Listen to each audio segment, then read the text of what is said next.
Hi, this is Kancharapalam Kishore. Please subscribe to Tree Media.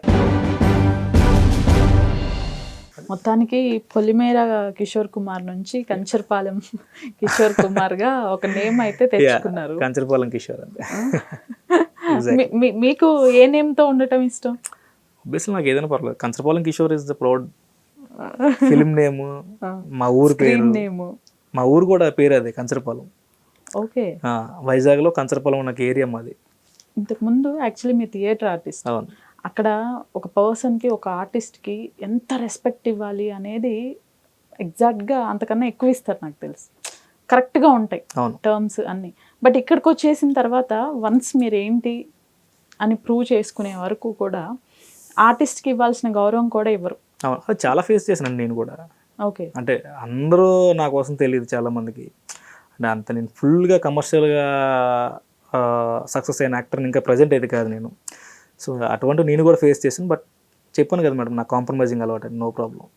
అది కూడా మీరు face చేసిన అదేనండి, అవమానాలుగా తప్పు ఏంటి అదేంటి ఈ షూటింగ్స్లో అంటే అండర్ ప్రొడక్షన్లో సరిగ్గా వాల్యూస్ లేకపోవడం, అవన్నీ కామన్ లేండి మేడం, నో ప్రాబ్లం. మనకంటూ ఒక ప్రూవ్ చేసుకొని మనకు వస్తే స్థాయి వచ్చినంత వరకు మనం ఫేస్ చేయాల్సింది అవన్నీ కూడా. కళాకారుడు తప్పు అన్నీ. అంటే మీ పర్సనల్ లైఫ్లో కానివ్వండి లేకపోతే ఇండస్ట్రీలో కానివ్వండి, ది బెస్ట్ మూమెంట్ అంటే ఏది చెప్తారు? Most happiest moment? చిరంజీవి గారిని కలవడం అండి. చిరంజీవి గారితో ఒకటైతే రవితేజ గారితో పనిచేయడం ఇంకొకటి. ఓకే. మంచి డైరెక్టర్లతో పనిచేశాను. మంచి ఆత్మీయులను ఇచ్చింది ఇండస్ట్రీ. నాకు నేను ఎవరికి ఫోన్ అంటే నాతో కలిసి వర్క్ చేసిన ప్రతి ఒక్కరు కూడా నాకు ఒక మంచి ఆత్మీయులు అంటారు. నాకు మంచిగా రెస్పెక్ట్ ఇస్తారు, నేను వాళ్ళకి మంచిగా రెస్పెక్ట్ ఇస్తాను. All happy. ఉన్నంత వరకు మంచిగా ఉండాలండి. నేను అందరితో మంచిగా ఉంటాను. నాకు వాళ్ళందరూ మంచిగా ప్రజెంట్ ఉంటే చాలు. బిహైండ్ ఏమవుతుందో నాకు అనవసరం. ఏంటండి బాబు పేరేంటి? జైత్రేష్. ఇప్పుడు ఏం చదువుతున్నాడు? ఇప్పుడు ఫస్ట్ స్టాండర్డ్ కంప్లీట్ అయింది. Okay. So is going to second standard. చూస్తాడా మీ మూవీస్? అన్ని మూవీస్ అన్ని చూస్తాడు, నన్ను ఇమిటేట్ చేస్తాడు. రవితేజ గారి దగ్గర ఒక మంచి డైలాగ్ చెప్పాడు. ఓహో. వైజాగ్లో షూటింగ్ అయిన టైంలో వాడు యాక్చువల్లీ ఫస్ట్ నాకు తెలియకుండా నేర్చుకున్న డైలాగ్ రవి సార్ది. క్రాక్ మూవీలో రప్పిగా సుబ్బిగా నువ్వు ఎవడైతే నాకెందులో నా తొప్పిగా డైలాగ్, నేను వైజాగ్ వెళ్ళి సార్ అంటే నన్ను ఒక డైలాగ్ నేర్చుకున్నాను. ఏం చెప్పరు అంటే రప్పిగా సుబ్బిగా నువ్వు ఎవడైతే నాకెందు విత్ యాక్టింగ్ తో. నాకు ఆశ్చర్యం వేసింది. నాకు తర్వాత మళ్ళీ రవి సార్ ఫిల్మ్లో నాకు అవకాశం రావడం, ఓకే ఇది బాగానే సింక్ అయ్యి ఒకసారి ఈయన తీసుకెళ్ళాలి అని చెప్పి రవి సార్ దగ్గర తీసుకెళ్తే ఆయన ముందు డైలాగ్ చెప్పాడు. ఆయన సూపర్ అబ్బాయి ఆయన స్టైల్లో ఆయన కౌంటర్ ఇచ్చారు. అదొక హ్యాపీ. అది ఆల్సో మంచి హ్యాపీ మూమెంట్. అది కూడా మెజిషియన్ అని తెలిసిన తర్వాత ఎవరైనా ఒక చిన్న మ్యాజిక్ చేయండి ప్లీజ్ అని మిమ్మల్ని అడిగి చేయించుకోవటం ఏదైనా? చాలా. నేను ఎనీ టైం నేను మ్యాజిక్ చేయగలను. ఇప్పుడు చేయండి ఒకసారి. ఏ ఐటమ్స్ ఉన్నాయి మీ దగ్గర? ఏమైనా ఐటమ్స్ ఉన్నాయి అంటే ఏం చేయలే మీకు ఎనీ కైండ్ ఆఫ్ మీరు ఏ ఐటమ్స్, కాయిన్స్ కానీ నోట్ కానీ వాట్ ఎవర్. కదండి, ఇండస్ట్రీలో అడిగి చేయించుకున్న వాళ్ళు ఉన్నారు చాలా మంది. అడిగి చేయించుకోకపోయినా సరే నాకు ఇంట్రెస్ట్ అండి మ్యాజిక్ ప్రెజెంటేషన్ ఇవ్వడం. ఆ సందర్భం క్రియేట్ చేసి మ్యాజిక్ చేసేవాడిని. నాకు పాట పాడడం బాగా ఇంట్రెస్ట్. ఆ సందర్భం క్రియేట్ చేసి పాడేవాడిని. అన్ని తీసుకొద్దాం. నాకు ఆ సందర్భం లేకపోయినా నేను క్రియేట్ చేసుకుంటా. ఓకే. ఈ సాంగ్ పాడతారా? ఆశాపాశం సాంగ్ కంచరపాలెం నుంచి. అది కంచరపాలెంలో ఫోక్ సాంగ్స్ నేనే పాడా సినిమాలో. ఏంటండి ట్విస్ట్? అవునండి, నేను పాడినవే. అఫ్కోర్స్ అవి నేను రాసినవి కూడా. రాసినవి కూడా? బాబోయ్. ఫోక్ సాంగ్స్ అంటే ఒక సొట్ట బొగ్గల పోసినది అదొక సాంగ్. కలకత్తా కాలి అదొకటి. రెండు ఆ సినిమాలో నాకు ఎక్కువ మాటలు లేవని చెప్పేసి పాటల అవకాశం ఇచ్చారు మా డైరెక్టర్. ఓకే. ఇది ఆ సాంగ్ ఒకసారి పాడండి. ఏ సాంగ్? ఇప్పుడు మీరు పాడింది కలకత్తా కాలి. కలకత్తా కాలి పరమ గయాలి కాబోయే నాలి చాలడు నీకు మహమ్మద్ ఆలి చూపవే నా పై జాలి. కాదు, ఇది పాడింది కూడా మీరేనండి? బాబోయ్. ఆ సినిమాలో నేనే పాడాను. అది లాస్ట్ రిక్వెస్ట్ అనుకోండి. ఆశాపాశం మాది ఫేవరెట్ సాంగ్ అసలు. ఓకే. ఆ సాంగ్ పాడి అంత ఆ పిచ్ నేను అందుకోలేనేమో. జస్ట్ ట్రై చేయండి. ఆశాపాశం బందీ సేసేలే సాగే కాలం ఆడే ఆటేలే తీరం చేరేలోగానే తీరవునో. Thank you so much. Thank you very much అండి.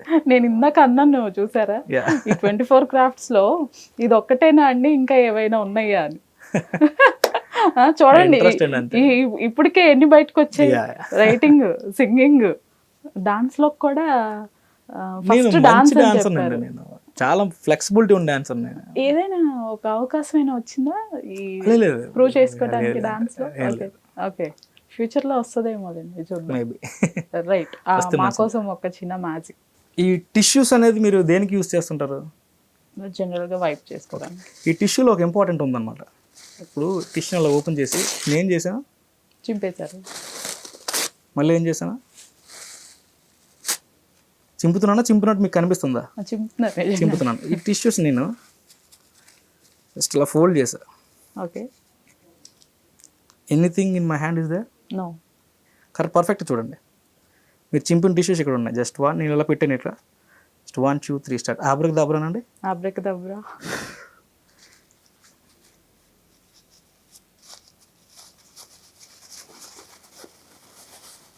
దేవుడా.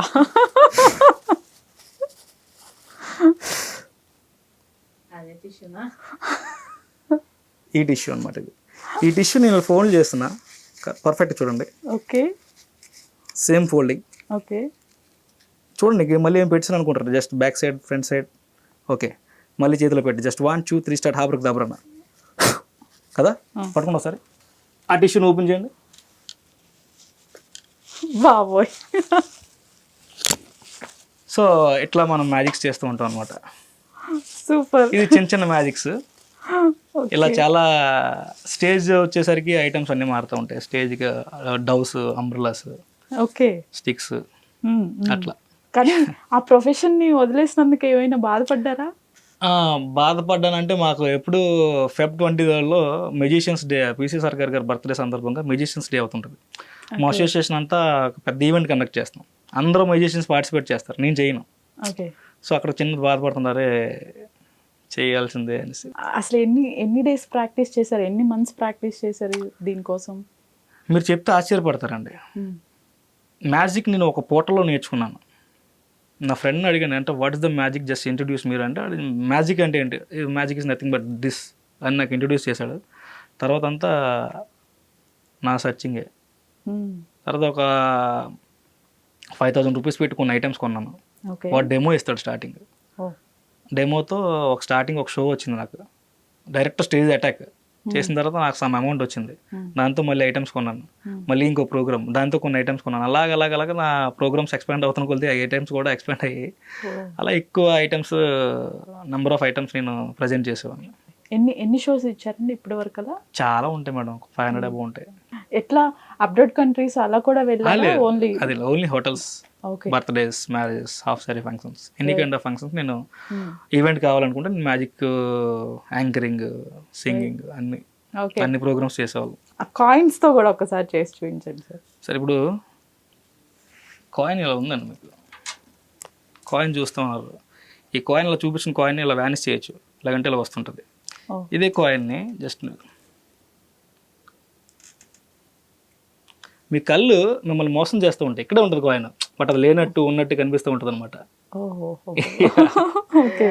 ఇట్లా ఇది ఉంది. ఈ కాయిన్లో చేస్తున్నా, ఇలా వేస్తాను కదా, ఇలా మోస్తున్నా. అబ్జర్వ్ అయిందా మీకు?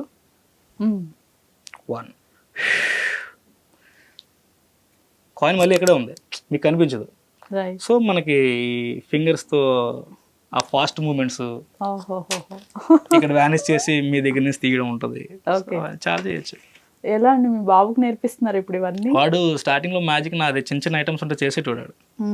అట్ ది ఏజ్ ఆఫ్ 4-5లోనే మ్యాజిక్ అంటే వాడికి ఇంట్రెస్టే. కానీ ఇప్పుడు కొంచెం ఐటమ్స్ అన్నీ అవాయిడ్, నా రూమ్ నుంచి కొంచెం దూరంగా వెళ్ళాయి కాబట్టి మళ్ళీ మ్యాజిక్ వైపు వెళ్ళట్లే.